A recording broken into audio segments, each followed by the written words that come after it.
So I've been working with TrainMOR for about 1.5 years. They've been helping us with forklift training and aerial training. It's a great company to work with. They're very laid back and they're very easy to work with. They're professional and they genuinely care about safety.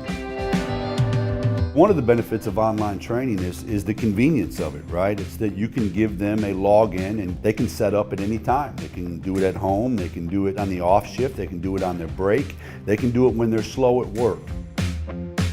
One of the greatest benefits for us was the cost savings. Sometimes we'd only have 1 or 2 employees who needed training at a time, and so the cost savings of only having to purchase 1 online course for each employee has really helped us a lot.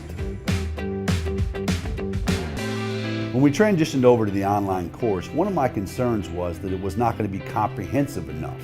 But the truth is, it's sometimes difficult for people to sit in a class and retain stuff, but when they're just get the stuff that they need in the online course, and it's a shorter course, it makes it much better for retention.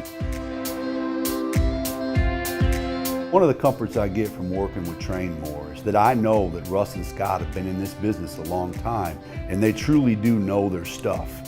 And so that gives me a little bit of comfort in regards to working with them, because I know they're going to take us in the right direction.